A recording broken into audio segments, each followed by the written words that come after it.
The way this works is imagine the whole of that area there filled with water. Imagine your kettle that's boiling, an electric kettle, and how long it takes to boil. Well, here those tubes actually carry fire from the firebox at the left-hand end, and the fire goes all the way through those tubes, and water is filling the remaining space, and that's why it's possible for a steam locomotive like this to very rapidly build up steam for power.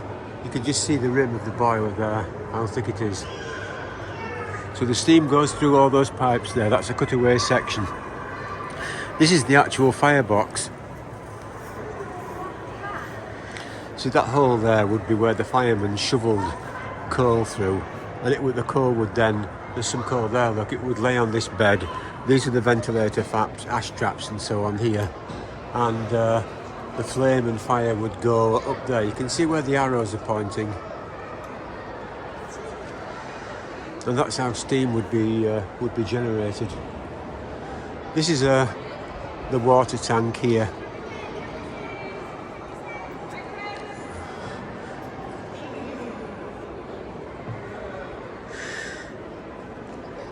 Well, actually, that could be the coal area. I'm not sure actually. Might be the coal goes in there, or the water. Anyway, that's the. This is the driving cab, where the engine driver would be operating the controls. The fireman there would be shoveling coal through there. The coal would come through, from the tender there. Maybe this is a combined coal and water tender. I'm not sure.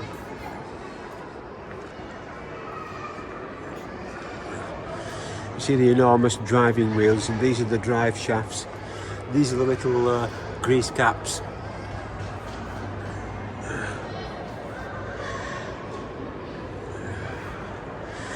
The wheels are all linked together by these rods, and this is the piston that generates all the power and energy. It's cut away here. You've got to imagine a cylinder there, and that's the piston on the inside. It's similar in many ways to a car.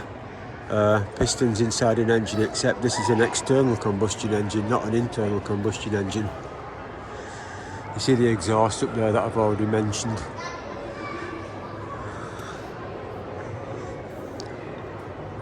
The way they had it arranged was so the draft from the firebox, and the heat and coal going through there, all of the heat and the smoke would go up that cylinder there. It would also draw the steam through, and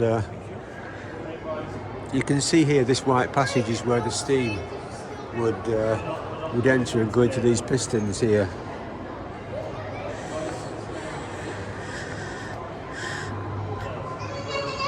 They're incredible machines.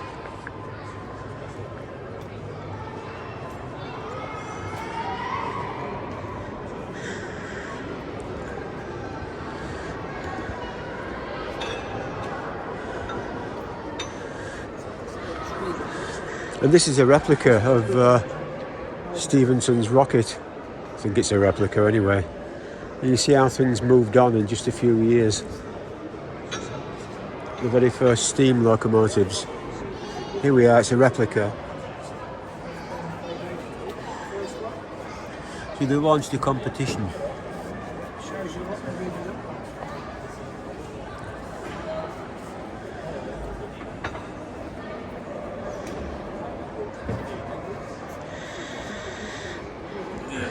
They used to sit on open carriages at first, and this is a closed carriage, but at the end here is an actual open carriage. I wonder if I can get the phone over the top.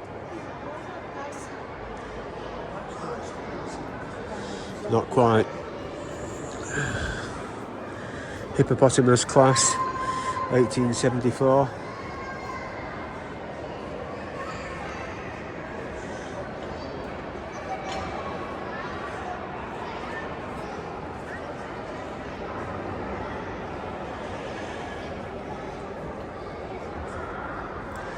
I think they must have had the notion at first that you got a coach with horses, and the driver would be exposed to the elements, and So they could have built a cab over these early steam engines, but they didn't. They didn't do it. You know, lack of concern for the fireman and the driver. But incredible conditions going over Stainmore Summit. It says here, looking winter, and they just stand on this open platform with wind lashing across there, rain lashing down, snow coming in.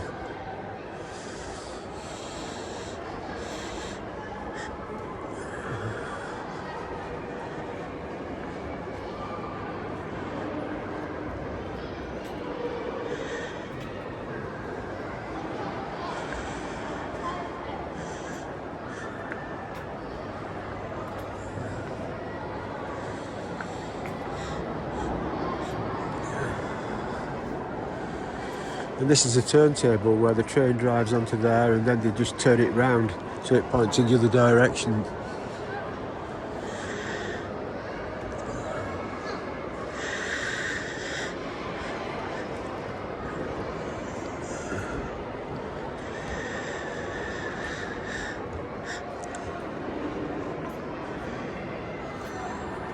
You can see this locomotive, how rough it looks. It looks like it's just been thrown together out of steel, doesn't it? Look how shoddy the workmanship is compared with the much grander earlier engines and later engines. And the reason is this engine was made during our country's fight for survival in 1942, when we were being attacked by the Nazis. 1942 was right in the worst of it. Here it is, look. Built to meet the needs of a nation at war. First of its type. And it seems, in fact, the engine's had a long life. This one worked until the 1960s and was later operated in Sussex.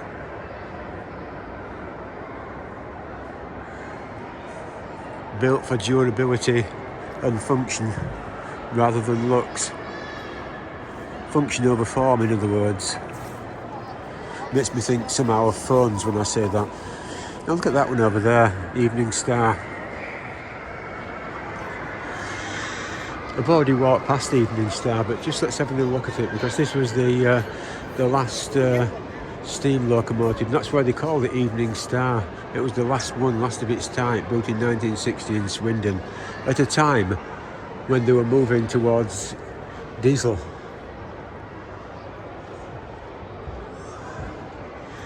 This was made right at the end.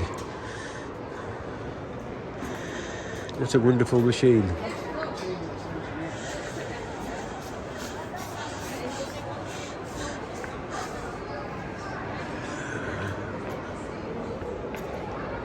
I saw all these trains in the early 1960s.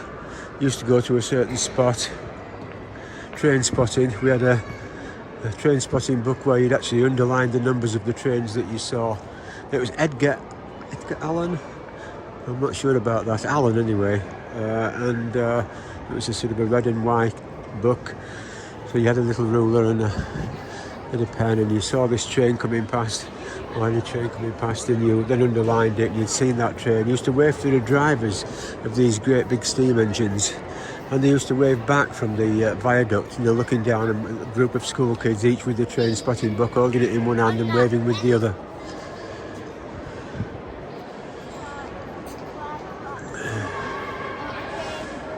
Sort of lost focus on that. You know, I sort of did that between the ages of about 10 and maybe 11 years old, then lost focus, lost interest, and then in the late 60s then they'd all gone. Literally, I had a motorbike in about 1966, a car a bit later than that, and I was surprised to see all diesel trains running.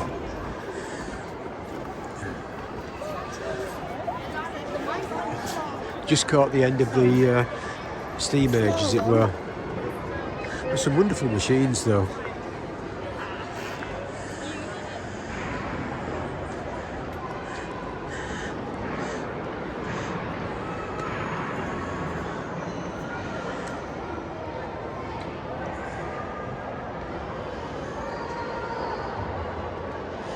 As the electrification began down south in the 1920s, I remember some trips down to Ipswich in the early 1980s, and they were just work trips, and they were just starting to electrify.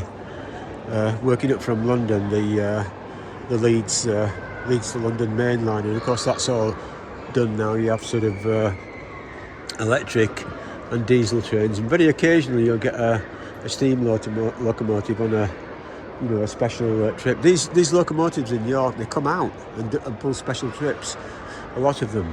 That's the LMS line.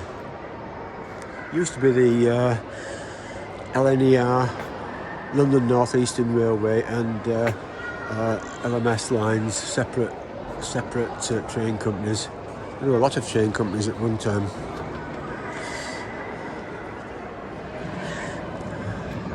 Here again you can see this great wartime locomotive, 1942. That will have seen a few bombing raids on the UK from the Nazis.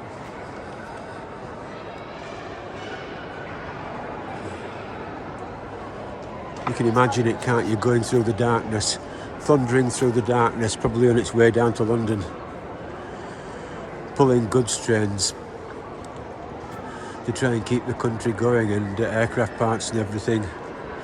No lights on it, the firebox shielded so that enemy aircraft couldn't see the fire glowing in the firebox. And it's one of the most durable engines, despite its looks. Again, I'm thinking about phones. Where am I thinking about phones? I'm thinking about iPhones probably a little bit there. I mean, I prefer function over form, and that's actually why we switched to iPhones with the iPhone 10 Pro Max, because at that point they've become a lot thicker, they looked a lot more durable, they've got a bigger battery, they've got a bigger screen.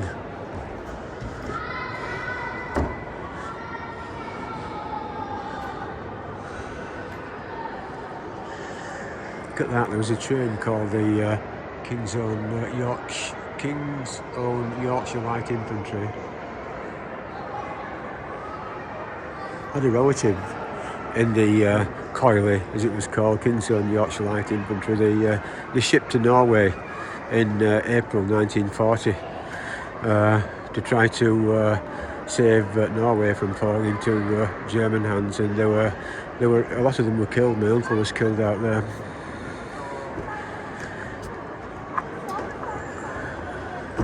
And they went without winter equipment. They're sort of on a mountainside in Norway at a place called Kavam, and they're having to fight the Germans without any winter clothing, whereas the Germans had winter clothes and skis.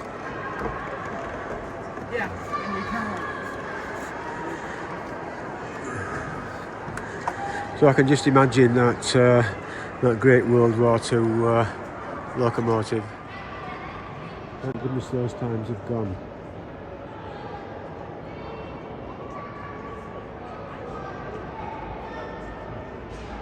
So this is York Railway Museum. We've just about seen it all now.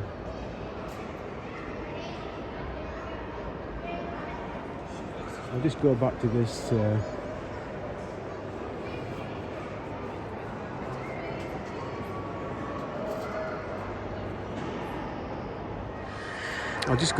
back to this impressive engine which we made for the Chinese.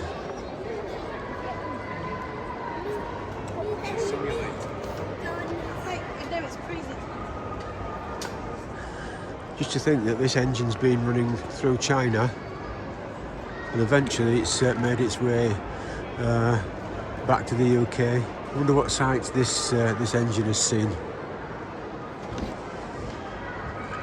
You can't get into the cab now, but I've been into the cab before, and it's got an automatic sort of screw feed from the tender. You can see the enormous tender there. It's much bigger than things we have on our railways. The tender, it's an enormous tender on the back there that's filled with coal, and it's got like a Archimedes screw thread in the bottom that brings coal through and puts it straight into the fire. Whereas the British trains had a firemen shoveling coal. Because the thing is, the distances. Designed for a line in China that had steep hills and weak bridges, so it needed to be large and powerful without putting huge weight on each axle. Chinese government steam locomotive KF number 7. Made in Lancashire, UK.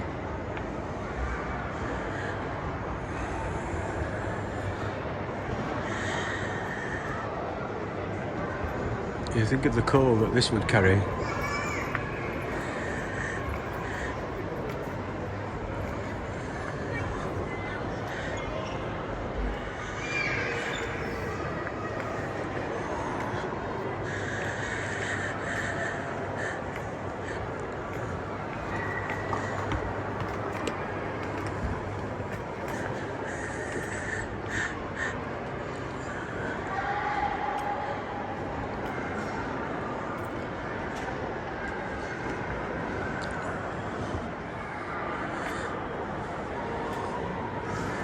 Lodestar, Great Western. That's not in the north of England, so you'd never see anything like that. But look at this. Oh, I'd missed this on the way in. Mallard. Of course, this train holds the record for a steam train. Mallard holds the world speed record for a steam locomotive. On 3rd of July 1938, it achieved a top speed of 126 miles an hour.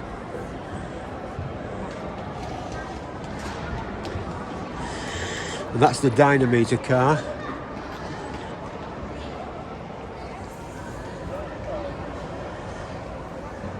You had no iPhone then to measure the speed going down. Just think you could sit in a modern train in your seat at the window, and you can have an app on that will tell you how fast the train was going, just like that. Well, this entire coach, that's what it did. It just measured the speed and the tractive power, how much power was going through the wheels and so on. And that's the measuring equipment there. Just imagine that. All of that instead of a little app and a computer chip in your phone. This is the mechanical age, basically.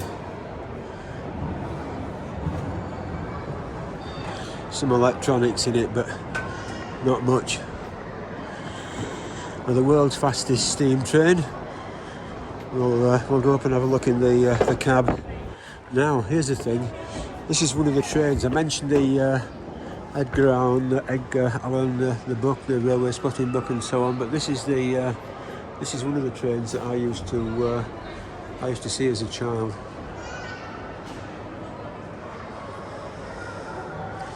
I've seen this many times in Leeds during the steam age.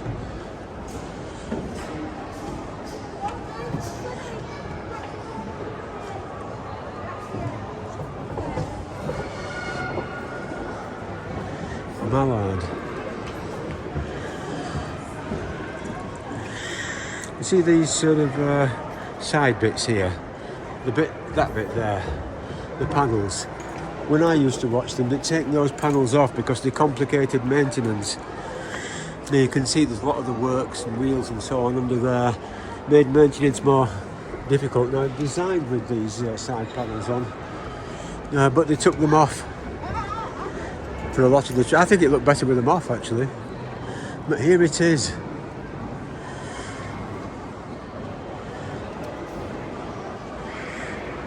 And from what I remember, from what I've read, and you can see the exhaust on the top there, the funnel.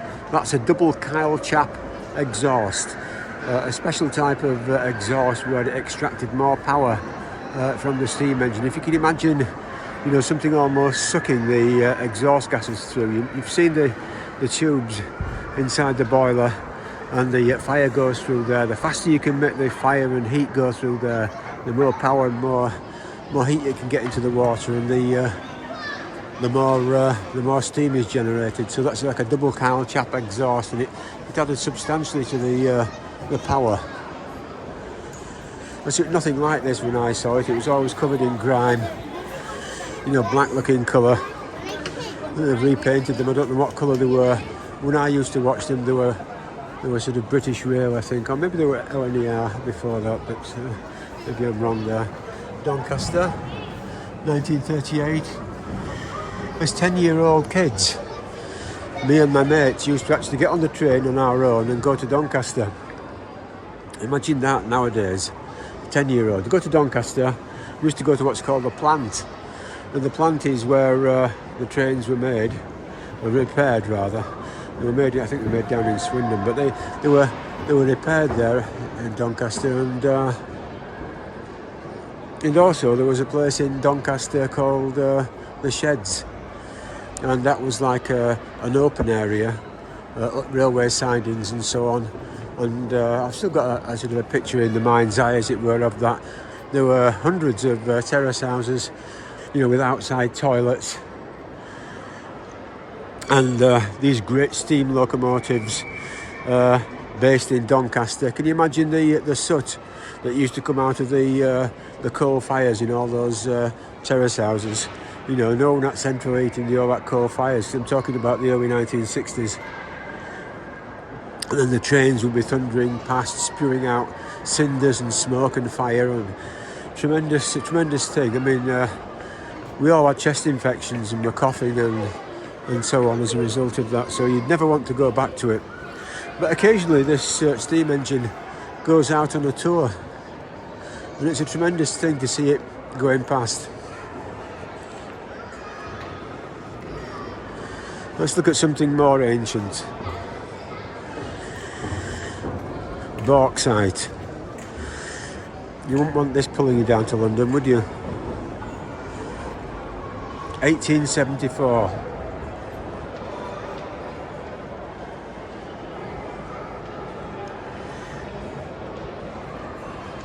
An industrial engine, like a steam-powered dumper truck on rails, worked for an aluminium company until 1947.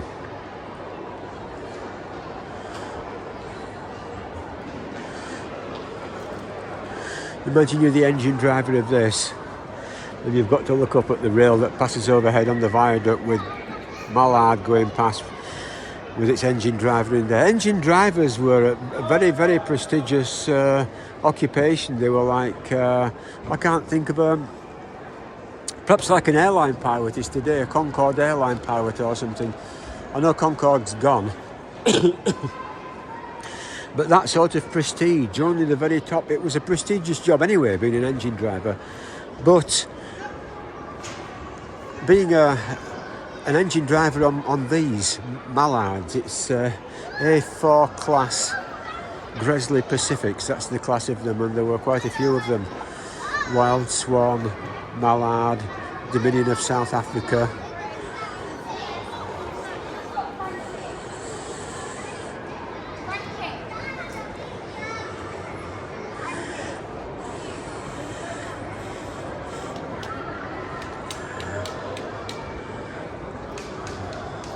They were sort of kings, they used to wear ties. Can you imagine an engine driver in a locomotive cab wearing a tie? What if I told you the firemen also wore a tie while they were shoveling the coal? What if I told you that we all wore ties? It didn't matter whatever job you did, in the early 1960s you wore a tie.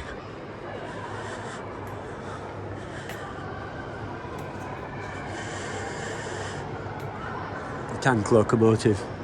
This has got the water contained in it's got a little tender at the back, and this is on the side tanks here is water.